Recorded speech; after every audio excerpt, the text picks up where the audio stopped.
Hello madam. சொல்லுங்க மீனாட்சி. அந்த ECR வீட்டை பத்தி என்கொயர் பண்ண சொல்லியிருந்தீங்களா மேடம்? நான் போய் விசாரிச்சதுல அந்த ஓனர் பேர் ராஜராஜன். நல்ல மனுஷன். ஆனா காசு விஷயத்துல கொஞ்சம் கராரு. சென்னையில மட்டும் 6 வீடு வாடகைக்கு விட்டுருக்காரு. அவர் நம்பரை SMS பண்ணுங்க. ஆல்ரெடி பண்ணிட்டேன் மேடம். தேங்க்யூ.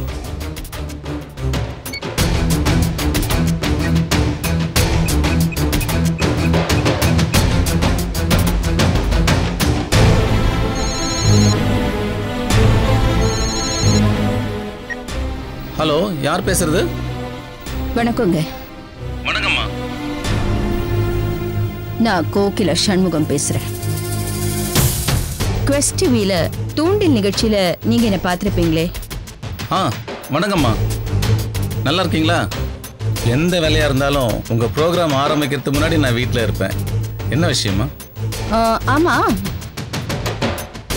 ஈசிஆர்ல உங்களுக்கு ஒரு வீடு இருக்கிறதா நான் கேள்விப்பட்டேனே. ஆமாம்மா. அந்த பக்கம் போறப்போ உங்க வீட்டை நான் பார்த்தேன். அந்த வீடு எனக்கு ரொம்ப பிடிச்சிருக்கு. வாடகைக்கு வேணும். அந்த வீட்டில் வேற ஒருத்தர் இருக்காங்களே, ஒரு அம்மாவும் பையனும். திருவான்மியூர்ல இன்னொரு வீடு இருக்கு, அதை பாக்குறீங்களா? இல்ல சார், எனக்கு இந்த வீடு தான் வேணும். அட்வான்ஸ் வாடகை எவ்வளவு வேணும்னாலும் பரவாயில்ல. டபுள் அமௌண்ட்னாலும் கொடுக்குறேன். சிங்கிள் பேமெண்ட்ல கொடுக்குறேன். இல்லம்மா, அம்மாவும் பையனும் ரொம்ப நாளா இருக்காங்க. திடீர்னு காலி பண்ண சொன்னா நல்லா இருக்காது. சரி, மொத்தமா அட்வான்ஸ் கேஷா கொடுக்கலான்னு பார்த்தேன். பாப்போம். சரி சார், வர வெள்ளிக்கிழமை ஃப்ரீயா இருப்பீங்களா? டிவில ஏதாவது ஸ்பெஷல் ப்ரோக்ராம் இருக்காமா? ஆமா சார். இந்த ராஜராஜனுங்கிறவரு தம் வீட்டுல வாடகைக்கு இருந்தவரை 4 மாசம் வாடகை கொடுக்கலன்னு ரவுடிங்ல வச்சு மிரட்டி இருக்காரு. வீட்டு லேடிஸ்னு கூட பார்க்காம அடிச்சிருக்காரு. அவரை வச்சு சும்மா ஒரு ப்ரோக்ராம் பண்ணலான்னு இருக்கும். மேடம், அப்படிலாம் எதுவும் பண்ணிடாதீங்க மேடம். வீடு தானே, காலி பண்ண வைக்கிறது ஒன்றும் பெரிய விஷயம் இல்லை. கரண்ட்டை கட் பண்ணுவோம், பால் போடுறவன்ல இருந்து தண்ணி கேன் வரைக்கும் எல்லாத்தையும் பிளாக் பண்ணுவோம். லட்சுமி தேவி வந்து வீட்டு காலிங் பெல் அடிக்கும்போது ஓடி போய் திறக்காம இருக்கிறது தப்பு. கண்டிப்பா முடிச்சிடுறேம்மா, நீங்க எதுக்கும் கவலைப்படாதீங்க. வச்சிடுறேன். தேங்க்யூ.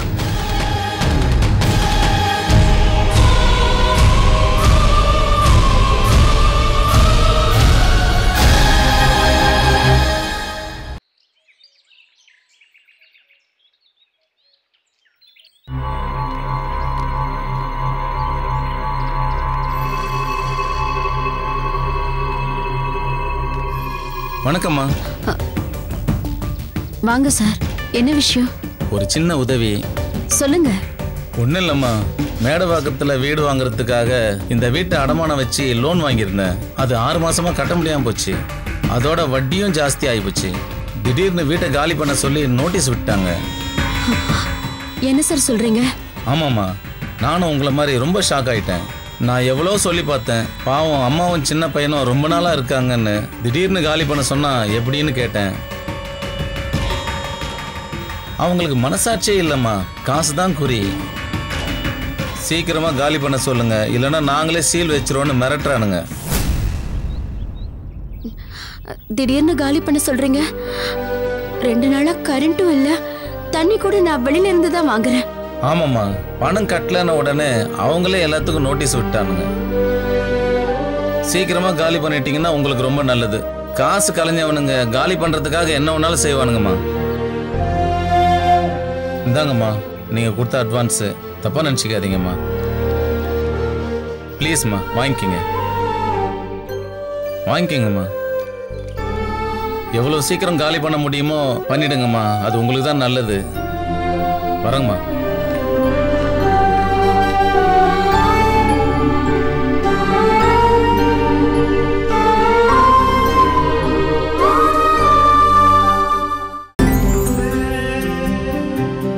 உணர்வுகள்